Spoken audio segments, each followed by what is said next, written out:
So we are here, kind of, with Hayden Bird, a slightly different Kingstonian interview from a variety of locations. Hayden, first question, how are you doing? Are you climbing the walls yet? Absolutely. I'm so bored, really bored, really missing everybody, missing the club, missing football. Yes, it's obviously a necessity, but can't wait to get back to normal. What's your main plan for dealing with it so far? Is it every episode of the Premier League years on Sky? Do you play a Football Manager? Can we tempt you onto Football Manager? No, I haven't got. I play Football Manager at Kingstonian badly sometimes, and I think everybody knows me, so I find it very hard to switch off with football.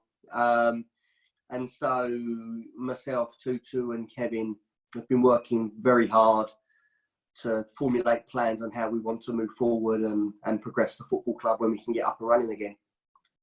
I think you're right in that. I've got a feeling everyone at Case is going to do well out of this. So when we can travel again, everyone's going to want to travel. So Mark Anderson will be sorted, and then all the money we didn't spend on holidays this summer, people will be paying for their extensions and their conservatories. So George will be sorted out as well. So then we've just got to hope all that money goes into the playing budget next summer, next season. That's the plan, right? Fingers crossed to that. Absolutely. Hallelujah to that. I mean, yeah, it's easy to joke, but it's obviously a very odd time. Some clubs are fairly unhappy about the decision to end the season and to kind of scrap the whole thing. Other people seem to say it's kind of the only option. What do you make of the FA's decision in the last week? James, I honestly think it was inevitable. When initially the Margate game was cancelled, we tried to carry on. We tried to carry on as normal. Sorry, not the Margate game. I don't think it was the Margate game. Was it originally? Forgive me, Folkestone. That's right. And it was the Margate game the Folkestone game, I beg your pardon, and the midweek fixtures, of which we didn't have one, was cancelled. But that week things escalated quite quickly, and then we realised, albeit we acknowledged the seriousness of it, we acknowledged just how serious it was. Since that moment, it's been mad, isn't it? It's hard to describe, almost like a feature film where it just got worse every day, and you see, not only in this country, but in Europe and the world, just coming to a grinding halt. And with that in mind, I think the most frustrating part and the most difficult part for the FA was no one knows when it's going to stop. Mm. And because of that, there was, for me, an air of inevitability that the season was going to be cancelled. The non-league paper phoned me leading up to last week's edition, and I said the same thing. Not that I wanted it to be cancelled. We still had work to do to prepare for next season. And I saw, and the players knew, that I saw the coming 2 months, 6 weeks to be really important for us. So I was all for get up and running as soon as we could. But I think the reality is that as hard as it is for clubs like Worthing in our division, I really feel for Adam. He did a fantastic job this season. I couldn't see any other way. I couldn't see any other way than making the season null and void. I know the points per game ratio was muted, but if I look back at one of my old clubs, Merstham was second from bottom. I think they would have been relegated on points, a ratio of points per game, but they still had to play teams in the bottom 5 and the bottom 6, almost all of them. So I think that would have been really unfair. So I feel for Adam, and I feel for everybody that was, top of their respective leagues in particular. But I like to think that everybody has a sense of perspective at the moment, as though as heartbreaking as it isn't really heartbreaking when you see what's going on in the world. Yeah, absolutely. I mean, you mentioned the kind of work you were looking to for the next couple of months with the boys. What does that look like now? What does communication with you and the squad look like? What are you doing with them? What are you not doing with them? Is that kind of ongoing? Yeah. To some degree, as disappointing as it was for everybody, I thought it was important to gain some sort of closure on the current season. The players have been doing their own personal workouts, mainly at home, obviously, or in the garden, or in Fabio's case, his daily exercise is a 20-mile run. And so wash down with a glass of Herbalife. Oh, absolutely, and I think when you get to interview Fabio, he'll be promoting that pretty strongly. He says it's great for the immune system and keeping people in the right physical condition. So now we have closure. I've been very focused on how I want to move forward. I would like to think the season will start on time. I would like an opportunity of starting pre-season early. I always said I would never start pre-season before the 1st of July. But I think in this case, we need to probably come in early to work on a few new things, to make up for the lost time, to make up for the lost work that we have had, and also inevitably to integrate new players into the Kingstonian way, to make sure next season we can fulfil the ambitions that I've had for this club in year 2 from the moment that I walked in.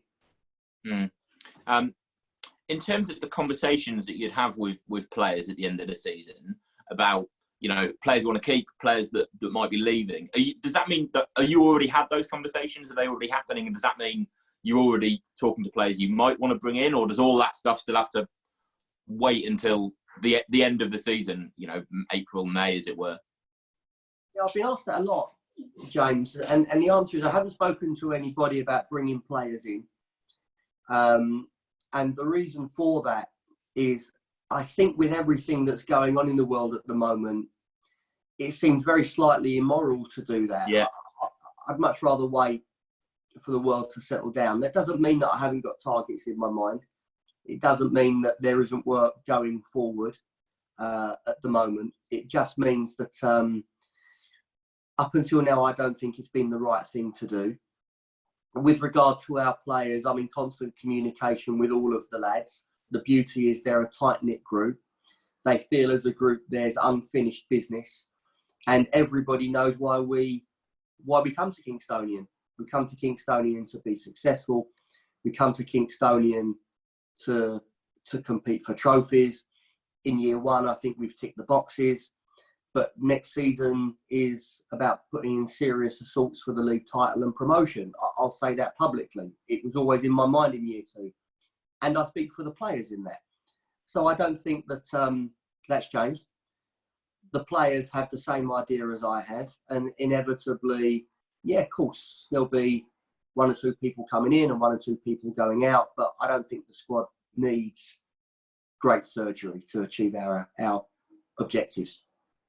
I'm just glad you're talking about next season as year 2, and that you won't be claiming midway through February when we're 12th that it's still year 1, so that you're building to next season. No. Well, I might be. Let's see how we start off. I might be cursing the 2 months that we haven't played. No, seriously, I don't want to sit here and make promises, but I'm putting a lot of pressure on myself next season. It's not come from the club. The club are tremendous, have been to me since day 1. It's not come from the supporters. They've been tremendous, have been since day 1. But I want to remind everybody why I come.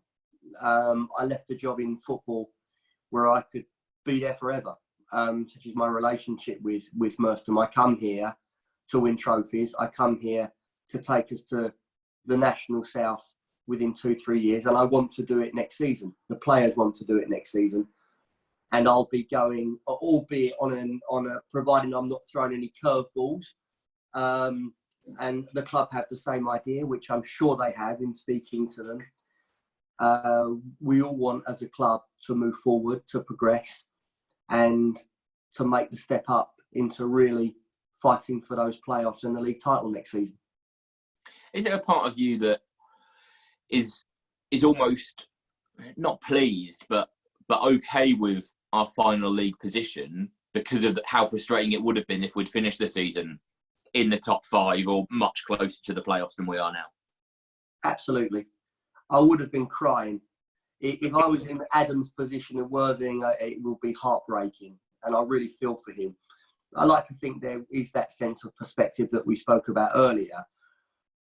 But this would be typical of Kingstonian's luck, wouldn't it? Everybody, you speak to Mark Anderson, you speak to everybody and say that, Kingstonian is cursed with bad luck for one reason and another.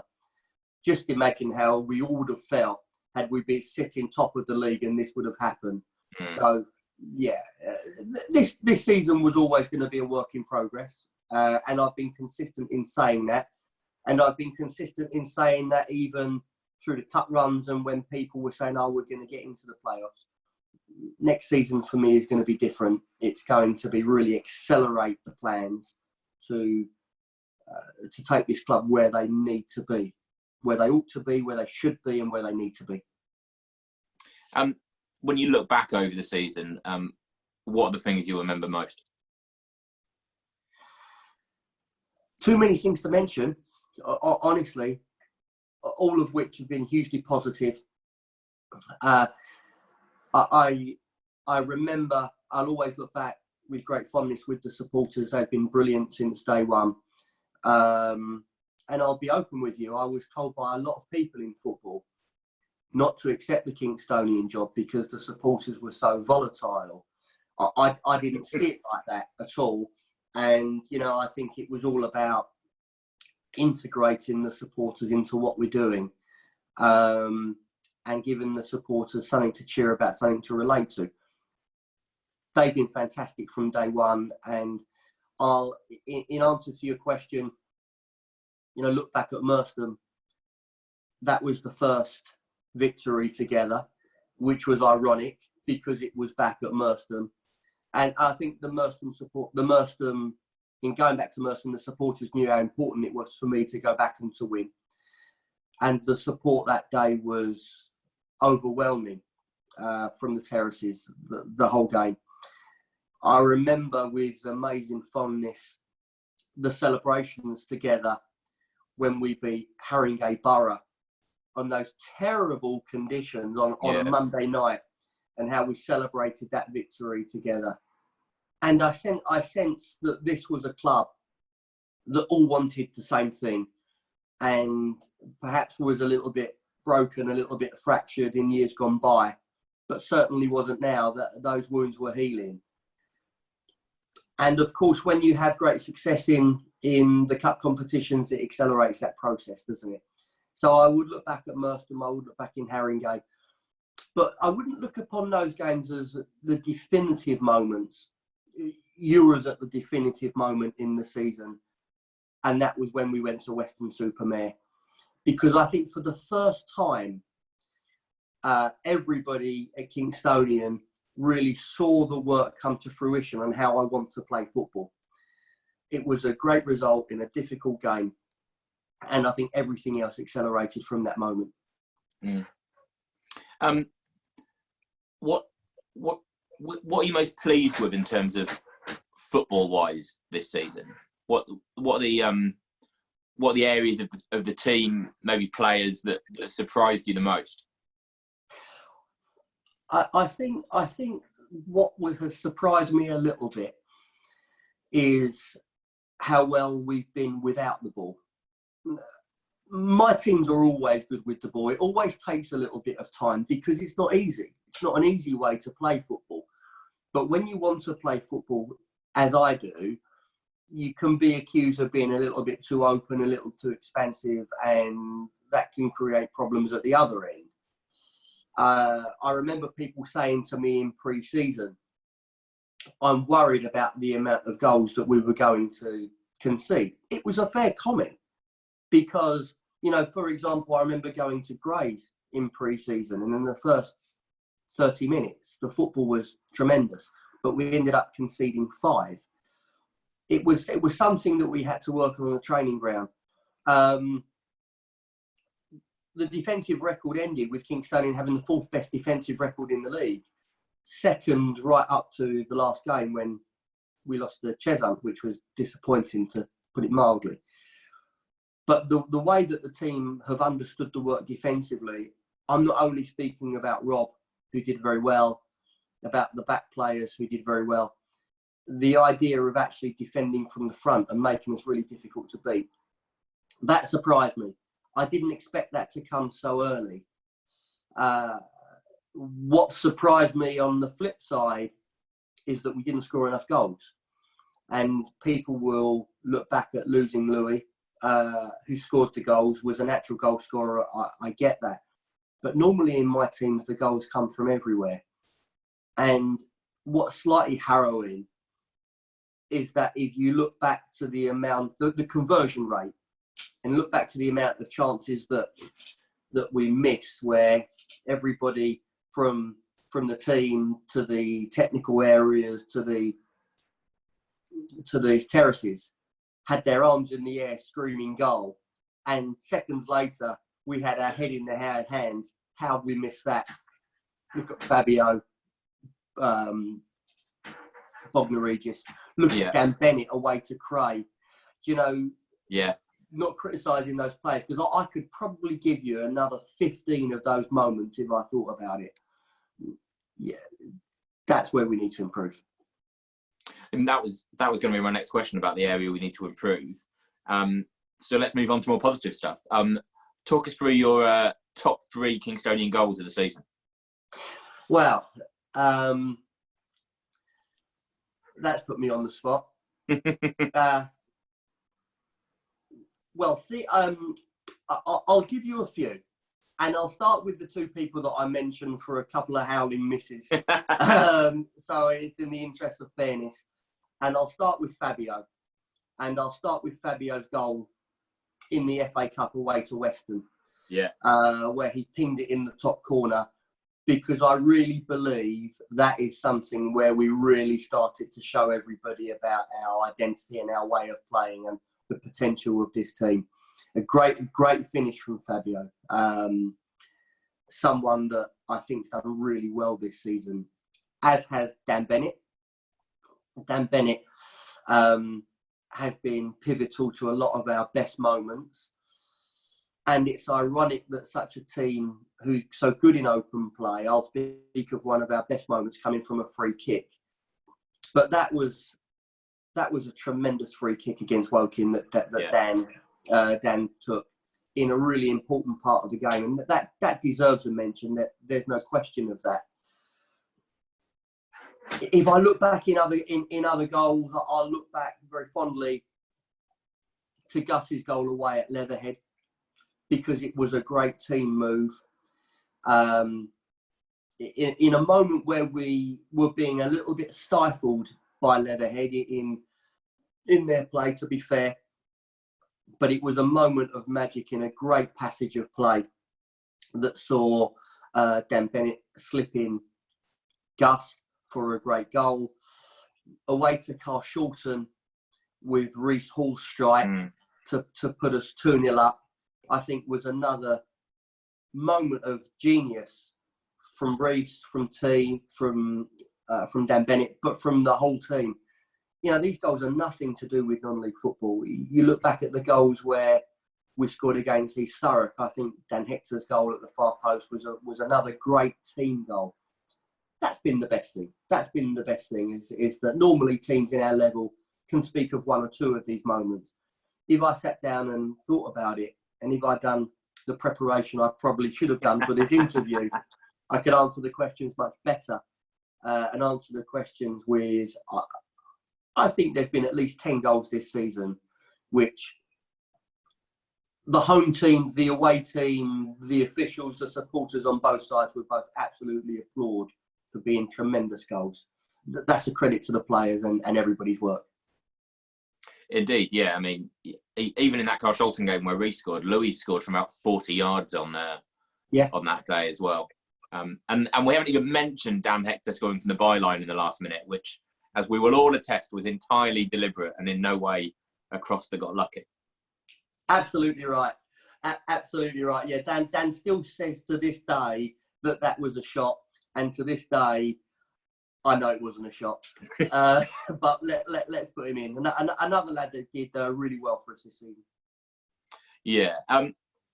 If you could go back and experience one game from the season again, with the comfort of knowing the final score, which would it be?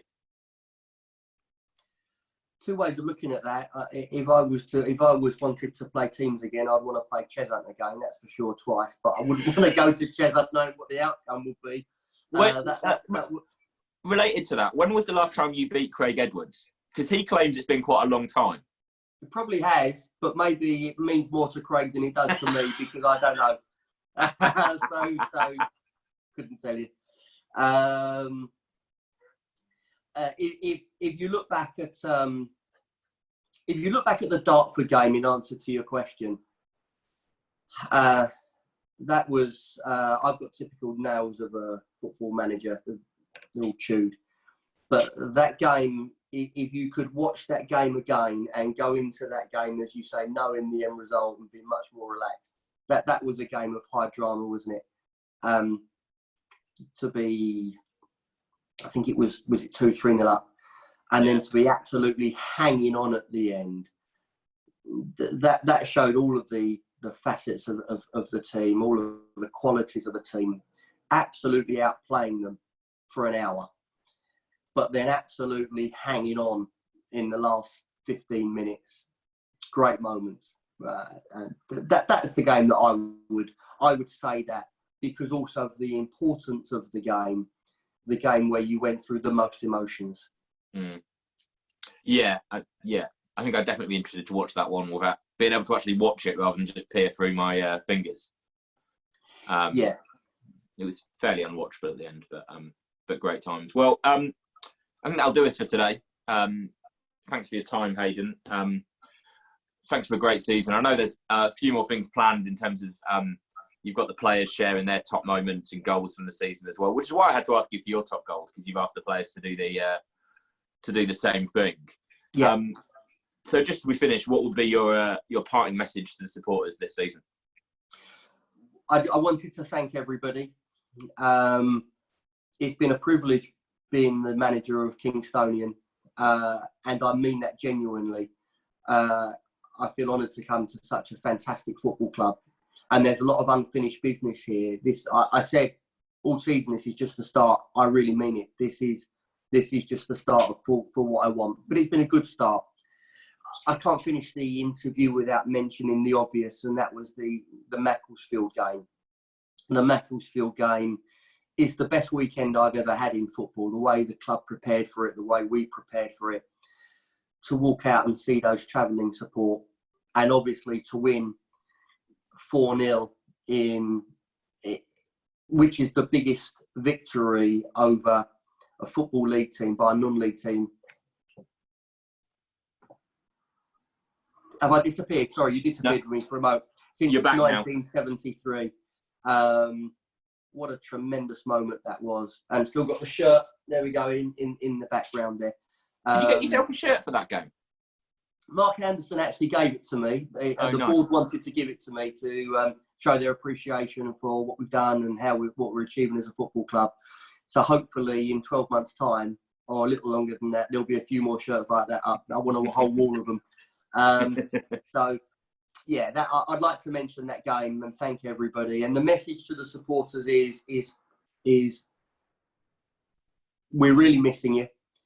But it is important to have some sort of perspective at the moment.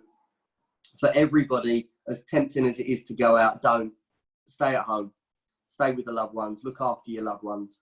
Because if we all stay home, and we're going to all get back to normal that much quicker. So look after yourself. Look after your families. And when the world gets back to normal, we'll be back. And we're all chomping at the bit to bring you guys the success that you really thoroughly deserve. Great. Well, thanks, Hayden. Stay safe, and we'll see you next season. Take care. Look forward to that. Thank you very much. Keep in touch.